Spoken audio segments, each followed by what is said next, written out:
Hello everyone, welcome to JK alerts. I hope you are doing well. So आज हम science का एक नया टॉपिक स्टार्ट करेंगे। टॉपिक है केमिकल रिएक्शंस एंड इक्वेशंस। बहुत ज़्यादा इंटरेस्टिंग टॉपिक है। अगर सिलेबस की बात की जाए तो सिलेबस में मेंशन है chemical equation and its types. ठीक है, तो हमें केमिकल इक्वेशन के बारे में पढ़ना है एंड उसकी टाइप्स के बारे में पढ़ना है। इससे ज़्यादा हमें कुछ भी नहीं पढ़ना है, क्योंकि हम एग्जाम देने जा रहे हैं, कोई पीएचडी करने नहीं जा रहे हैं। क्लियर? तो जो भी सिलेबस में मेंशन हो आपको वहीं तक रिस्ट्रिक्टेड रहना है। क्लियर? वैसे इंसान रिस्ट्रिक्टेड रहता नहीं है, क्योंकि जब किसी एक टॉपिक में इंटरेस्ट पैदा हो जाता है, ठीक है, तो हम उस टॉपिक के बारे में और से ज़्यादा से ज़्यादा जानने की कोशिश करते हैं। ठीक है, जो कि गलत बात है। जब आप किसी एग्जाम में अपेयर होने वाले हैं तो आपको अपने आप को रिस्ट्रिक्ट करना है सिलेबस के अकॉर्डिंग। क्लियर? वरना अदरवाइज आपका सिलेबस जो है वो कभी भी खत्म नहीं हो पाएगा। सो स्टार्ट करते हैं chemical reactions and equation. But इसको स्टार्ट करने से पहले मैं आपको बताता हूं कि बहुत सारे चेंजेस होते हैं हमारे डेली लाइफ में, और आप लोगों ने वो ऑब्जर्व भी किए होंगे। जैसे कि बर्फ का पिघलना, ये एक चेंज है। खाने का बनना, ये भी एक चेंज है। खाने का डाइजेस्ट होना, ये भी एक चेंज है। रस्टिंग, आपने नाम सुना होगा, जब कभी भी हम लोहे को छत वगैरह पे रख देते हैं, क्लियर, तो उसमें एक ब्राउनिश कलर की जो लेयर है वो डिपॉजिट हो जाती है, जिसको हम रस्ट बोलते हैं, वो भी एक चेंज है। तो ऐसे बहुत सारे एग्जांपल्स आपकी डेली लाइफ में होंगे जब आपने कोई चेंज ऑब्जर्व किया होगा। क्लियर? सो दो तरह के चेंजेस होते हैं, physical change and chemical change. अगर मैं सबसे बड़ा डिफरेंस बताऊं फिजिकल चेंज और केमिकल चेंज में, तो फिजिकल चेंज जब भी होता है कोई भी नया सब्सटेंस नहीं बनता है। जैसे कि मैं एग्जांपल लूं बर्फ की, अगर बर्फ पिघलती है तो वो पानी बनता है। तो क्या पानी कोई नई चीज है? नहीं, क्योंकि बर्फ भी बेसिकली पानी ही है, बट वो सॉलिड फॉर्म में है। क्लियर? तो फिजिकल चेंज जब भी होता है कभी भी कोई न्यू सब्सटेंस नहीं बनता है, बट जब भी केमिकल चेंज होता है, केमिकल चेंज में एक नया सब्सटेंस बनता है। क्लियर? तो केमिकल चेंज होता कैसे है? ठीक है, केमिकल चेंज क्यों होता है? क्योंकि उनमें केमिकल रिएक्शंस हो रही होती हैं, जो हमारा टॉपिक है आज, केमिकल रिएक्शन। ठीक है, जब भी कोई केमिकल चेंज होता है, ठीक है, वो चेंज बेसिकली केमिकल रिएक्शन की वजह से होता है। उनके बीच में केमिकल रिएक्शन हो रही होती है, जिसकी वजह से वो चेंज आता है। क्लियर? दूसरा सबसे बड़ा डिफरेंस फिजिकल चेंज और केमिकल चेंज में ये है कि जो फिजिकल चेंज होता है वो रिवर्सिबल चेंज होता है। कहने का मतलब, जब बर्फ पिघलती है तो पानी बनता है। क्या पानी से हम बर्फ दोबारा बना सकते हैं? ऑफ कोर्स बना सकते हैं। तो फिजिकल चेंज जो होते हैं वो रिवर्सिबल चेंज होते हैं। क्लियर? बट जो केमिकल चेंज होता है वो इरिवर्सिबल चेंज होता है। एक बार जो नया चीज बन गई, उससे दोबारा से पहली वाली चीज नहीं बनाई जा सकती। एक बार रस्ट लग गई, रस्ट से दोबारा से लोहा नहीं बनाया जा सकता। क्लियर? तो ये सबसे बड़ा डिफरेंस है फिजिकल और केमिकल चेंज के बीच में। क्लियर? सो केमिकल रिएक्शन समझने के लिए आपको केमिकल चेंज का होना बहुत जरूरी है, केमिकल चेंज के बारे में पता होना बहुत जरूरी है, जो कि मैंने आपको बता दिया। ठीक है, जब कभी भी केमिकल चेंज होता है, केमिकल चेंज इसलिए होता है क्योंकि उसके बीच में केमिकल रिएक्शन हो रही होती है। ठीक है, तो अब हमारा जो मेन टॉपिक है वो है कि हमें इसकी टाइप्स पढ़नी है। ठीक है, कि केमिकल इक्वेशंस की कितनी टाइप्स हैं। क्लियर? सबसे पहले हम बात करेंगे कॉम्बिनेशन रिएक्शन की। ठीक है, सबसे पहले हम बात करेंगे कॉम्बिनेशन रिएक्शन की। क्लियर? जब कभी भी दो या दो से ज्यादा रिएक्टेंट, क्लियर, जब कभी भी दो या दो से ज्यादा रिएक्टेंट एक दूसरे के साथ रिएक्ट करते हैं, उनके बीच में रिएक्शन होती है, अगर वो मिलके एक प्रोडक्ट बनाते हैं, तो ऐसी रिएक्शन को कॉम्बिनेशन रिएक्शन कहा जाता है। ठीक है, जैसे नाम से इंडिकेट हो रहा है कॉम्बिनेशन। देखो, जब कभी भी वर्ड कॉम्बिनेशन आए आपके दिमाग में, तो आपके दिमाग में सबसे पहले क्या आता है? ज्वाइन करना। कहने का मतलब, कॉम्बिनेशन रिएक्शन वो रिएक्शन होती है जिसमें दो या दो से ज्यादा रिएक्टेंट्स रिएक्ट करते हैं और एक सिंगल प्रोडक्ट बनाते हैं। ठीक है, अब ये रिएक्टेंट क्या है, प्रोडक्ट क्या है, मैं आप डिस्कस करता हूं आगे। क्लियर? बट ये आपको पहले इसकी डेफिनेशन क्लियर होनी चाहिए कि कॉम्बिनेशन रिएक्शन क्या होती है। क्लियर? जब दो या दो से ज्यादा रिएक्टेंट्स कंबाइन करते हैं, ठीक है, रिएक्ट करते हैं एक दूसरे के साथ और एक सिंगल प्रोडक्ट बनाते हैं, ऐसी रिएक्शन को कॉम्बिनेशन रिएक्शन कहते हैं। क्लियर? अब एक एग्जांपल की हेल्प से मैं आपको समझाता हूं कि कॉम्बिनेशन रिएक्शन किस तरह की होती है। ठीक है, ये जो मैंने एग्जांपल लिए, ये भी आपने ऑब्जर्व की होगी अपनी डेली लाइफ में। देखो, जब कभी भी किसी का नया घर बनता है, क्लियर, तो नए घर बनने जाने के बाद आपको पता है कि व्हाइट वॉश होता है। ठीक है, व्हाइट वॉश लोग करवाते हैं।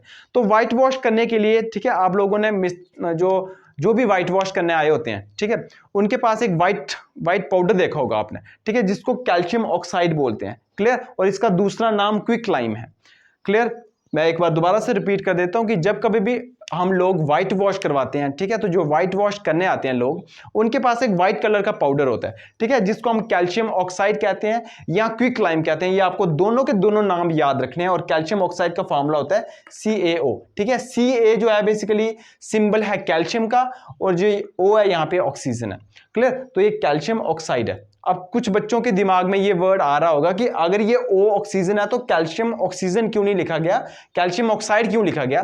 तो बेसिकली जब कभी भी कोई एक एटम इलेक्ट्रॉन्स लूज या गेन कर लेते हैं, ठीक है, तो वो आयंस में कन्वर्ट हो जाता है, ठीक है। तो ये बेसिकली जो O है यहाँ पे ऑक्सीजन की तरह काम नहीं कर रहा है, ये आयन की तरह काम कर रहा है, इसलिए इसका नाम ऑक्साइड हो गया, ना कि ऑक्सीजन है।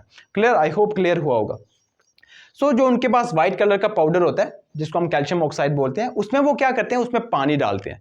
क्लियर? उसमें क्या डालते हैं? पानी, ठीक है। तो पानी जब वो डालते हैं तो आपने देखा होगा वहां से धुआं वगैरह निकलता है, और वो जो जिस भी कंटेनर में इन्होंने ये प्रोसेस किया, कैल्शियम ऑक्साइड में पानी डाला, तो वो कंटेनर भी गर्म हो जाता है। आपने चीज ये नोटिस की होगी, ठीक है, इसको हम चूना बोलते हैं आई थिंक, ठीक है, कैल्शियम ऑक्साइड को। तो जब भी वो कैल्शियम ऑक्साइड में क्या करते हैं, पानी डालते हैं, तो वो जो जिस कंटेनर में उन्होंने ये मिक्सचर बनाया है, ठीक है, वो कंटेनर जो है वो गर्म हो जाता है, और गर्म होने की वजह से, ठीक है, उसके बीच में वो गर्म क्यों होता है, बेसिकली गर्म क्यों हो रहा है वो, क्यों? क्योंकि उसमें केमिकल चेंज हो रहा है। केमिकल चेंज क्यों हो रहा है? क्योंकि उसमें केमिकल रिएक्शन हो रही है। और केमिकल रिएक्शन किसकी हो रही है? कैल्शियम ऑक्साइड और वाटर की, ठीक है। तो जो दो रिएक्ट करते हैं बेसिकली उनको रिएक्टेंट्स कहा जाता है। तो यहां पे कैल्शियम ऑक्साइड और जो वाटर है ये एक तरह के रिएक्टेंट्स है। आई होप क्लियर हुआ होगा, ठीक है। तो जब भी उन्होंने कैल्शियम ऑक्साइड में वाटर मिलाया तो वो एक नया सब्सटेंस बनेगा जिसको हम बोलेंगे कैल्शियम हाइड्रोक्साइड, ठीक है। ये OH जो है ये हाइड्रोक्साइड होता है, Ca मैंने अगेन बताया आपको कैल्शियम होता है। तो ये नया सब्सटेंस बनेगा जिसको बोलते हैं कैल्शियम हाइड्रोक्साइड, और इसका दूसरा नाम है स्लेग लाइम। और ये जो कैल्शियम हाइड्रोक्साइड जो बनेगा एक सब्सटेंस, ये एक्वस होगा। एक्वस का मतलब होता है क्योंकि पानी में बनाया गया, तो एक्वस का मतलब होता है ये पानी वाला सोल्यूशन होगा, और इसी सोल्यूशन को फिर वो यूज करते हैं, ठीक है, हमारी दीवारों पे पेंट करने के लिए।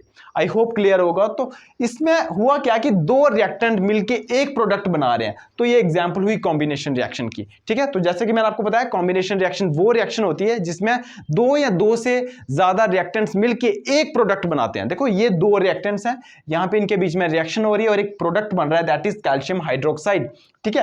कैल्शियम ऑक्साइड की अगर मैं स्टेट की बात करूं तो ये सॉलिड स्टेट में होता है, मतलब पाउडर फॉर्म में होगा तो ऑफकोर्स सॉलिड स्टेट में होगा, ठीक है। वाटर जो है वो लिक्विड स्टेट में होगा, जो ये बनेगा कैल्शियम हाइड्रोक्साइड ये एक्वस स्टेट में होगा। क्लियर? और कैल्शियम हाइड्रोक्साइड का दूसरा नाम स्लेग लाइम है, ठीक है। तो ये जो एग्जांपल है ये कॉम्बिनेशन रिएक्शन की एग्जांपल है। और जब ये रिएक्शन हो रही होती है, ठीक है, तो हीट प्रोड्यूस हो रही होती है। तो ऐसी रिएक्शंस, ठीक है, जिसमें हीट प्रोड्यूस हो रही हो, ऐसी रिएक्शन को एक्सोथर्मिक रिएक्शन कहते हैं। क्लियर? ऐसी रिएक्शंस जिसमें हीट प्रोड्यूस हो रही हो, ऐसी रिएक्शंस को एक्सोथर्मिक रिएक्शन कहते हैं।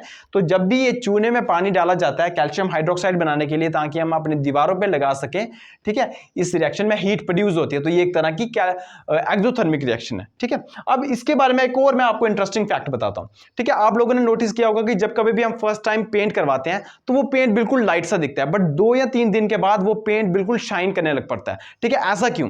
तो होता क्या है कि जो भी ये कैल्शियम हाइड्रोक्साइड, ठीक है, जो हमने व्हाइट वॉल पे पेंट किया हुआ है बेसिकली, है ना, वो कैल्शियम हाइड्रोक्साइड है।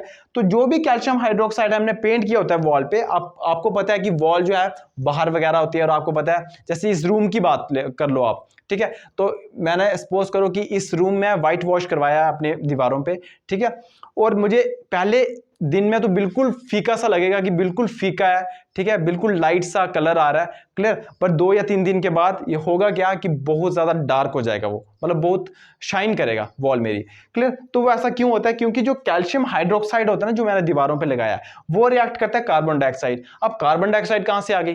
ठीक है, कार्बन डाइऑक्साइड एयर में होती है भाई, ठीक है, कार्बन डाइऑक्साइड जो है एयर में होती है। तो ये कार्बन डाइऑक्साइड जो है ये कैल्शियम हाइड्रोक्साइड के साथ धीरे धीरे रिएक्ट करती है, ठीक है, धीरे धीरे रिएक्ट करती है, इसलिए टाइम लगता है। इसलिए मैंने आपको बोला ये 2 या 3 दिन के बाद आपको अपनी वॉल जो है वो शाइन करते हुए दिखेगी, ठीक है। तो कैल्शियम हाइड्रोक्साइड के साथ कार्बन डाइऑक्साइड जो कि एयर में प्रेजेंट है धीरे धीरे रिएक्ट करती है, ठीक है, और एक कंपाउंड बनाती है जिसको बोलते हैं कैल्शियम कार्बोनेट, ठीक है, कैल्शियम कार्बोनेट। और ये कैल्शियम कार्बोनेट की वजह से ही हमारी जो वॉल है वो शाइन करती है, और साथ में बनता है वाटर। अब आप बोलोगे वाटर कहां चला गया? तो वाटर भाई इवेपोरेट हो गया, क्लियर।